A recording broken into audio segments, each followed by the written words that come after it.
Chapter 5. Specialized Knowledge. Personal Experiences or Observations. The fourth step toward riches. There are two kinds of knowledge. One is general. The other is specialized. General knowledge, no matter how great in quantity or variety it may be, is of but little use in the accumulation of money. The faculties of the great universities possess, in the aggregate, practically every form of general knowledge known to civilization. Most of the professors have but little or no money. They specialize on teaching knowledge, but they do not specialize on the organization or the use of knowledge. Knowledge will not attract money unless it is organized and intelligently directed through practical plans of action to the definite end of accumulation of money. Lack of understanding of this fact has been the source of confusion to millions of people who falsely believe that knowledge is power. It is nothing of the sort. Knowledge is only potential power. It becomes power only when and if it is organized into definite plans of action and directed to a definite end. The missing link in all systems of education known to civilization today may be found in the failure of educational institutions to teach their students how to organize and use knowledge after they acquire it. Many people make the mistake of assuming that, because Henry Ford had but little schooling, he is not a man of education. Those who make this mistake do not know Henry Ford, nor do they understand the real meaning of the word educate. That word is derived from the Latin word educo, meaning to educe, to draw out, to develop from within. An educated man is not, necessarily, one who has an abundance of general or specialized knowledge. An educated man is one who has so developed the faculties of his mind that he may acquire anything he wants, or its equivalent, without violating the rights of others. Henry Ford comes well within the meaning of this definition. During the war, a Chicago newspaper published certain editorials in which, among other statements, Henry Ford was called an ignorant pacifist. Mr. Ford objected to the statements and brought suit against the paper for libeling him. When the suit was tried in the courts, the attorneys for the paper pleaded justification and placed Mr. Ford himself on the witness stand for the purpose of proving to the jury that he was ignorant. The lawyers asked Mr. Ford a great variety of questions, all of them intended to prove by his own evidence that while he might possess considerable specialized knowledge pertaining to the manufacture of automobiles, he was in the main ignorant. Mr. Ford was plied with such questions as the following. Who is Benedict Arnold, and how many soldiers did the British send over to America to put down the rebellion of 1776? In the answer to the last question, Mr. Ford replied, I do not know the exact number of soldiers the British sent over, but I have heard that it was a considerably larger number than ever went back. Finally, Mr. Ford became tired of this line of questioning, and in reply to a particularly offensive question, he leaned over, pointed his finger at the lawyer who had asked the question, and said, If I should really want to answer the foolish question you have just asked, or if any of the other questions you have been asking me, let me remind you that I have a row of electric push buttons on my desk, and by pushing the right button, I can summon to my aid men who can answer any question I desire to ask concerning the business to which I am devoting most of my efforts. Now, will you kindly tell me why I should clutter up my mind with general knowledge for the purpose of being able to answer questions when I have men around me who can supply any knowledge I require? There certainly was good logic to that reply. That answer floored the lawyer. Every person in the courtroom realized it was the answer, not of an ignorant man, but of a man of education. Any man is educated who knows where to get knowledge when he needs it, and how to organize that knowledge into definite plans of action. Through the assistance of his mastermind group, Henry Ford had at his command all the specialized knowledge he needed to enable him to become one of the wealthiest men in America. It was not essential that he have this knowledge in his own mind. Surely no person who has sufficient inclination and intelligence to read a book of this nature can possibly miss the significance of this illustration. Before you can be sure of your ability to transmute desire into its monetary equivalent, you will require specialized knowledge of the service, merchandise, or profession which you intend to offer in return for fortune. Perhaps you may need much more specialized knowledge than you have the ability or the inclination to acquire, and if this should be true, you may bridge your weakness through the aid of your mastermind group. Andrew Carnegie stated that he, personally, knew nothing about the technical end of the steel business. Moreover, he did not particularly care to know anything about it. The specialized knowledge which he required for the manufacture and marketing of steel he found available through the individual units of his mastermind group. The accumulation of great fortunes call for power, and power is acquired through highly organized and intelligently directed specialized knowledge, but that knowledge does not necessarily have to be in the possession of the man who accumulates the fortune. The preceding paragraph should give hope and encouragement to the man with ambition to accumulate a fortune who has not possessed himself of the necessary education to supply such specialized knowledge as he may require. Men sometimes go through life suffering from inferiority complexes because they are not men of education. The man who can organize and direct a mastermind group of men who possess knowledge useful in the accumulation of money is just as much a man of education as any man in the group. Remember this if you suffer from a feeling of inferiority because your schooling has been limited. Thomas A. Edison had only 3 months of schooling during his entire life. He did not lack education, neither did he die poor. Henry Ford had less than a 6th grade schooling, but he has managed to do pretty well by himself financially. Specialized knowledge is among the most plentiful and the cheapest forms of service which may be had. If you doubt this, consult the payroll at any university.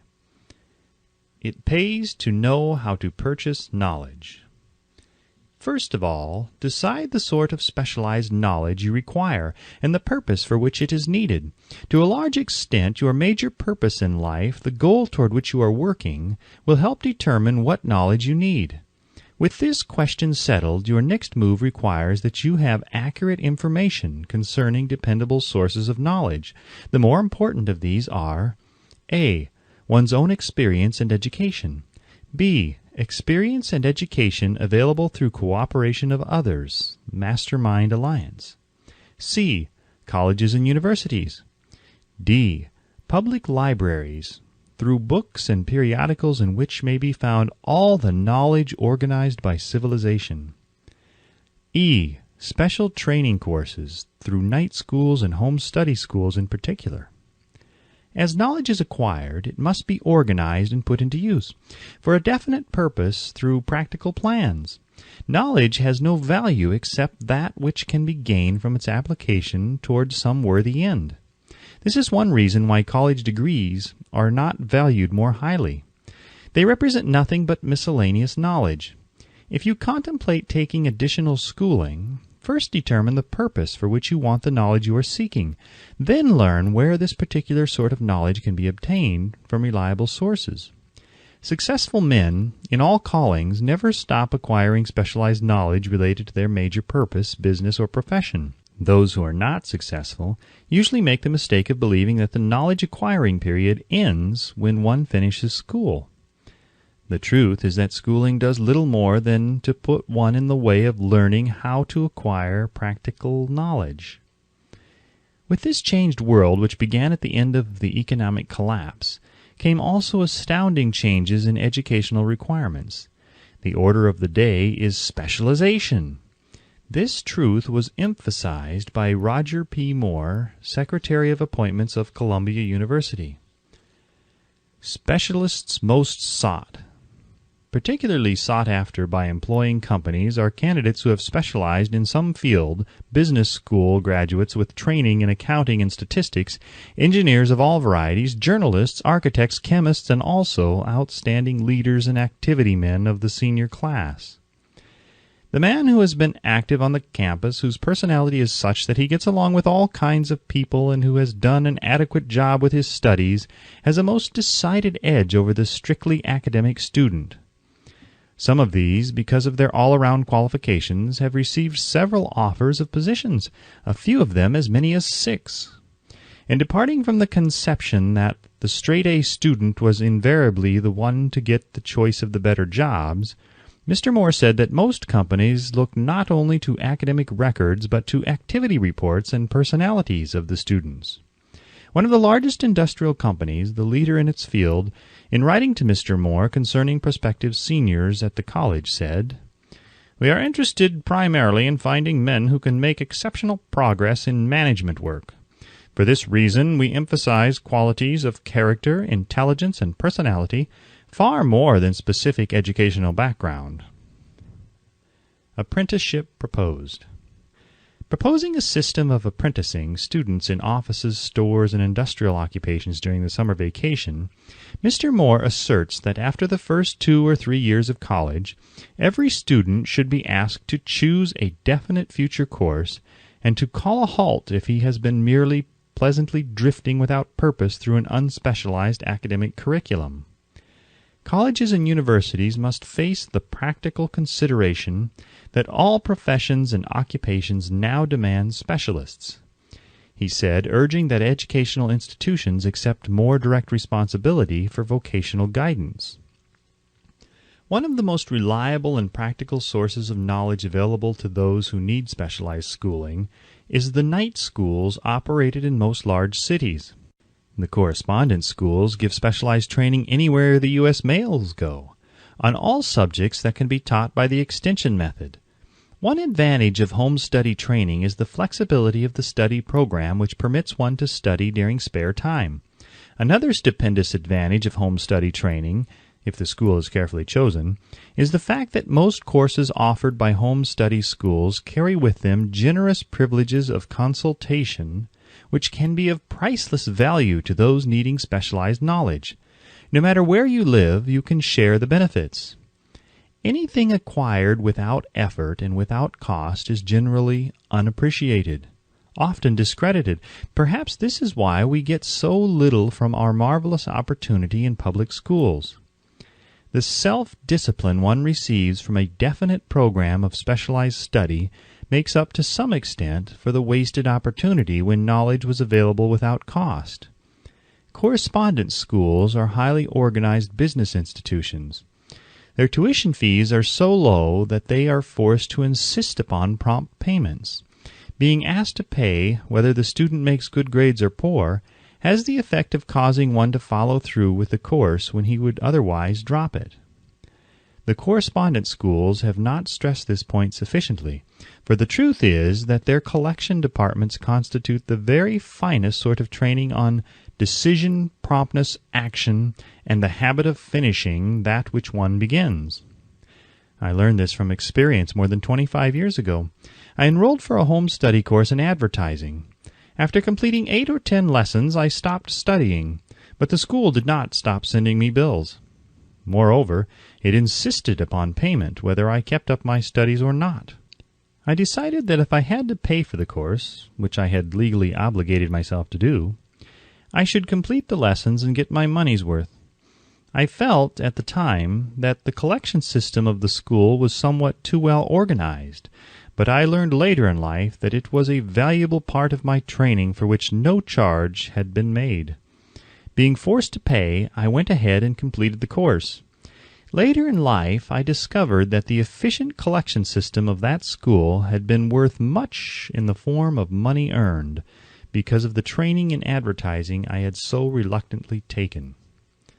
We have in this country what is said to be the greatest public school system in the world. We have invested fabulous sums for fine buildings. We have provided convenient transportation for children living in rural districts so they may attend the best schools. But there is one astounding weakness to this marvelous system. It is free. One of the strange things about human beings is that they value only that which has a price. The free schools of America and the free public libraries do not impress people because they are free. This is the major reason why so many people find it necessary to acquire additional training after they quit school and go to work. It is also one of the major reasons why employers give greater consideration to employees who take home study courses. They have learned from experience that any person who has the ambition to give up a part of his spare time to studying at home has in him those qualities which make for leadership. This recognition is not a charitable gesture. It is sound business judgment upon the part of the employers. There is one weakness in people for which there is no remedy. It is the universal weakness of lack of ambition. Persons, especially salaried people, who schedule their spare time to provide for home study seldom remain at the bottom very long. Their action opens the way for the upward climb, removes many obstacles from their path, and gains the friendly interest of those who have the power to put them in the way of opportunity. The home study method of training is especially suited to the needs of employed people who find, after leaving school, that they must acquire additional specialized knowledge but cannot spare the time to go back to school.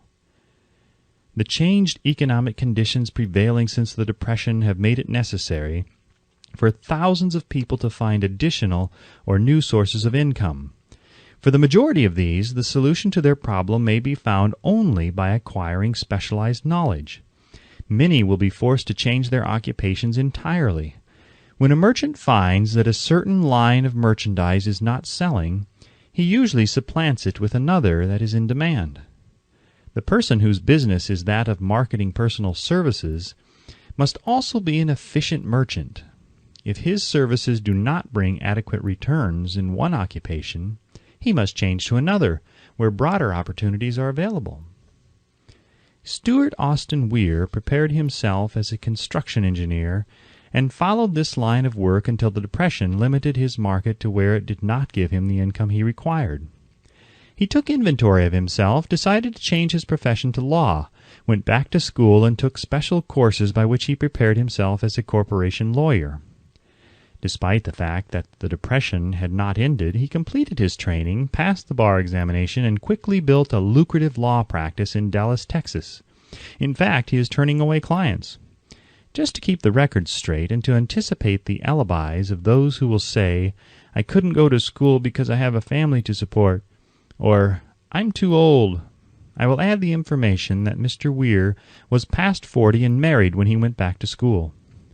Moreover, by carefully selecting highly specialized courses in colleges best prepared to teach the subjects chosen, Mr. Weir completed in 2 years the work for which the majority of law students require 4 years. It pays to know how to purchase knowledge. The person who stops studying merely because he has finished school is forever hopelessly doomed to mediocrity, no matter what may be his calling. The way of success is the way of continuous pursuit of knowledge. Let us consider a specific instance. During the Depression, a salesman in a grocery store found himself without a position. Having had some bookkeeping experience, he took a special course in accounting, familiarized himself with all the latest bookkeeping and office equipment, and went into business for himself. Starting with the grocer for whom he had formerly worked, he made contracts with more than 100 small merchants to keep their books at a very nominal monthly fee. His idea was so practical that he soon found it necessary to set up a portable office in a light delivery truck, which he equipped with modern bookkeeping machinery. He now has a fleet of these bookkeeping offices on wheels and employs a large staff of assistants, thus providing small merchants with accounting service equal to the best that money can buy at a very nominal cost. Specialized knowledge plus imagination were the ingredients that went into this unique and successful business. Last year, the owner of that business paid an income tax of almost 10 times as much as was paid by the merchant for whom he worked when the Depression forced upon him a temporary adversity which proved to be a blessing in disguise. The beginning of this successful business was an idea. Inasmuch as I had the privilege of supplying the unemployed salesman with that idea, I now assume the further privilege of suggesting another idea which was within it the possibility of even greater income. Also the possibility of rendering useful service to thousands of people who badly need that service. The idea was suggested by the salesman who gave up selling and went into the business of keeping books on a wholesale basis. When the plan was suggested as a solution of his unemployment problem, he quickly exclaimed, "I like the idea, but I would not know how to turn it into cash." In other words, he complained he would not know how to market his bookkeeping knowledge after he acquired it. So that brought up another problem which had to be solved. With the aid of a young woman typist, clever at hand lettering, and who could put the story together, a very attractive book was prepared describing the advantages of the new system of bookkeeping.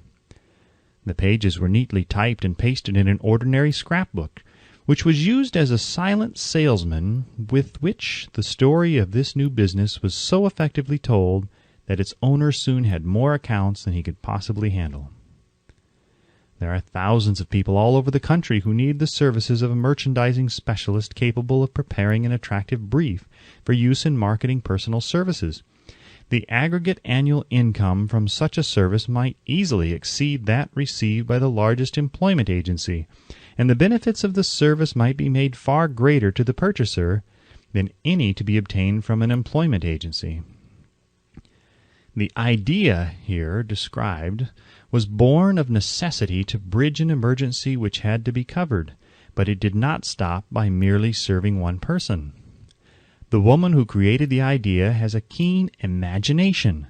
She saw in her newly born brainchild the making of a new profession, one that is destined to render valuable service to thousands of people who need practical guidance in marketing personal services.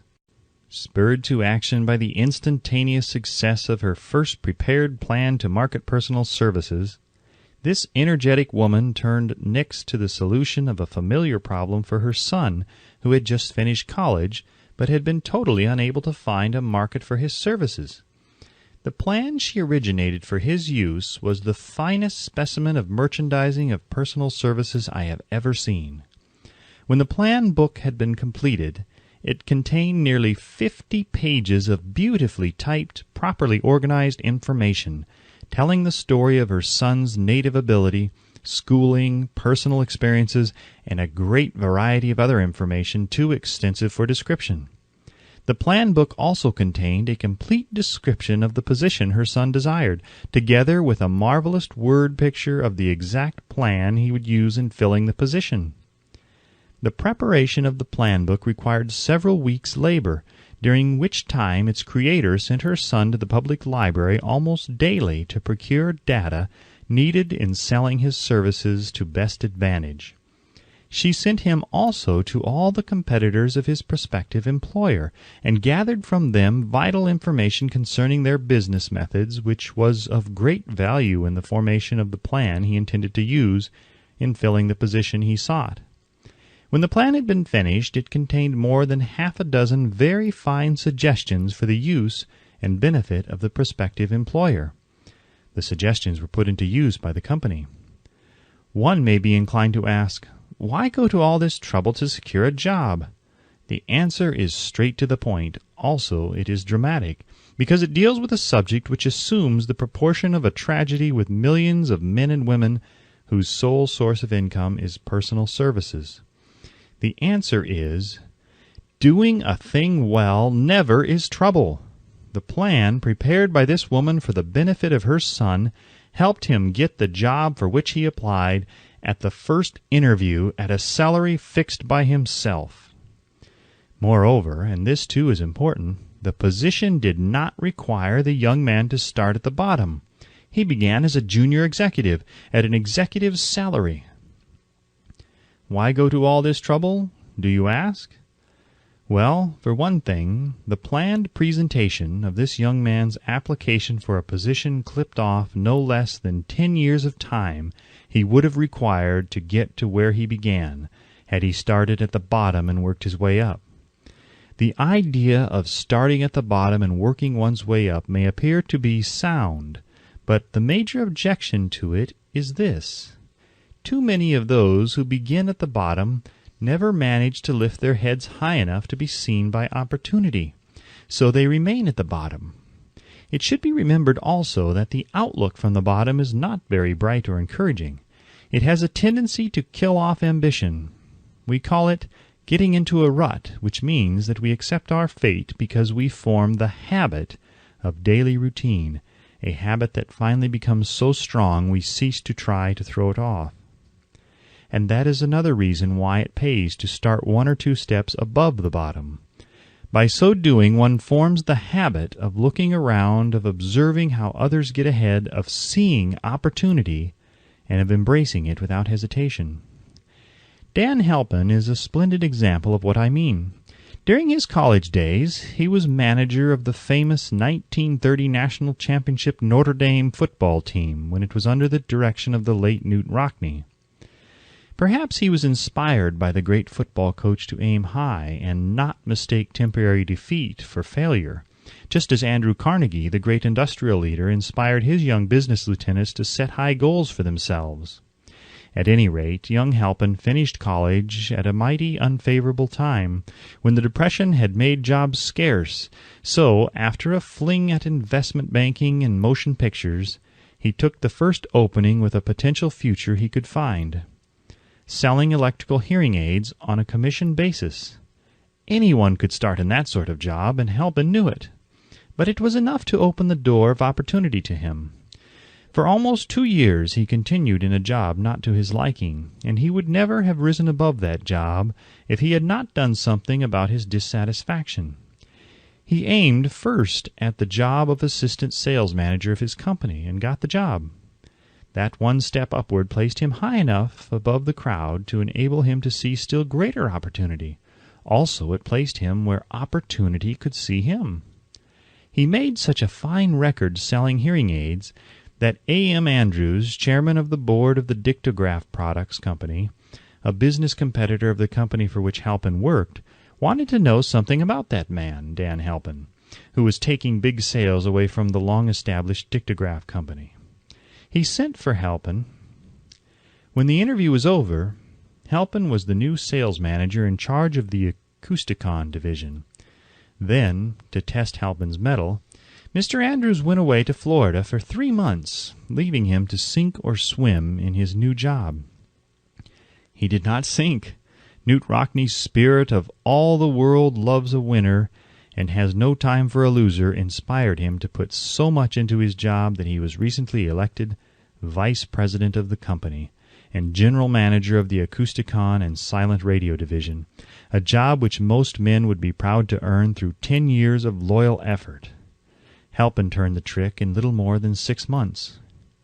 It is difficult to say whether Mr. Andrews or Mr. Halpin is more deserving of eulogy, for the reason that both showed evidence of having an abundance of that very rare quality known as imagination. Mr. Andrews deserves credit for seeing in young Halpin a go-getter of the highest order.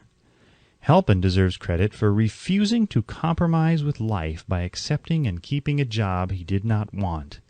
And that is one of the major points I am trying to emphasize through this entire philosophy, that we rise to high positions or remain at the bottom because of conditions we can control if we desire to control them. I am also trying to emphasize another point, namely that both success and failure are largely the results of habit. I have not the slightest doubt that Dan Halpin's close association with the greatest football coach America ever knew planted in his mind the same brand of desire to excel which made the Notre Dame football team world famous. Truly, there is something to the idea that hero worship is helpful, provided one worships a winner. Halpin tells me that Rockne was one of the world's greatest leaders of men in all history. My belief in the theory that business associations are vital factors, both in failure and in success, was recently demonstrated when my son Blair was negotiating with Dan Halpin for a position. Mr. Halpin offered him a beginning salary of about 1/2 what he could have gotten from a rival company. I brought parental pressure to bear and induced him to accept the place with Mr. Halpin because I believe that close association with one who refuses to compromise with circumstances he does not like is an asset that can never be measured in terms of money. The bottom is a monotonous, dreary, unprofitable place for any person. That is why I have taken the time to describe how lowly beginnings may be circumvented by proper planning. Also, that is why so much space has been devoted to a description of this new profession, created by a woman who was inspired to do a fine job of planning because she wanted her son to have a favorable break. With the changed conditions ushered in by the world economic collapse, came also the need for newer and better ways of marketing personal services. It is hard to determine why someone had not previously discovered this stupendous need, in view of the fact that more money changes hands in return for personal services than for any other purpose. The sum paid out monthly to people who work for wages and salaries is so huge that it runs into hundreds of millions, and the annual distribution amounts to billions. Perhaps some will find, in the idea here briefly described, the nucleus of the riches they desire. Ideas with much less merit have been the seedlings from which great fortunes have grown. Woolworth's 5 and 10 cent store idea, for example, had far less merit, but it piled up a fortune for its creator. Those seeing opportunity lurking in this suggestion will find valuable aid in the chapter on organized planning. Incidentally, an efficient merchandiser of personal services would find a growing demand for his services wherever there are men and women who seek better markets for their services. By applying the mastermind principle, a few people with suitable talent could form an alliance and have a paying business very quickly. One would need to be a fair writer with a flair for advertising and selling, one handy at typing and hand lettering, and one should be a first-class business-getter who would let the world know about the service. If one person possessed all these abilities, he might carry on the business alone until it outgrew him. The woman who prepared the personal service sales plan for her son now receives requests from all parts of the country for her cooperation in preparing similar plans for others who desire to market their personal services for more money. She has a staff of expert typists, artists, and writers who have the ability to dramatize the case history so effectively that one's personal services can be marketed for much more money than the prevailing wages for similar services. She is so confident of her ability that she accepts as the major portion of her fee a percentage of the increased pay she helps her clients to earn. It must not be supposed that her plan merely consists of clever salesmanship, by which she helps men and women to demand and receive more money for the same services they formerly sold for less pay. She looks after the interests of the purchaser as well as the seller of personal services, and so prepares her plans that the employer receives full value for the additional money he pays. The method by which she accomplishes this astonishing result is a professional secret which she discloses to no one excepting her own clients.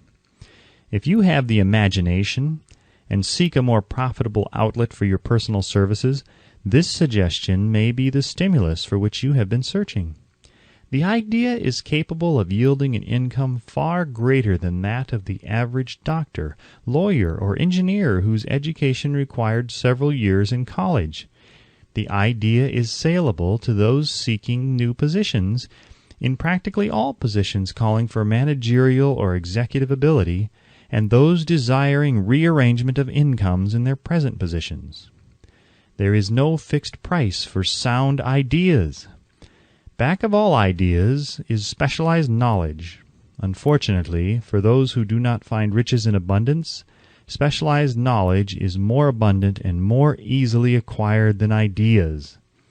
Because of this very truth, there is a universal demand and an ever-increasing opportunity for the person capable of helping men and women to sell their personal services advantageously.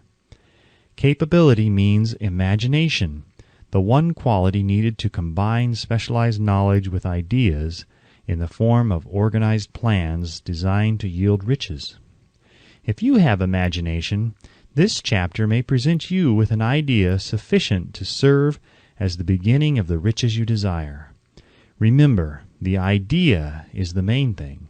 Specialized knowledge may be found just around the corner. Any corner.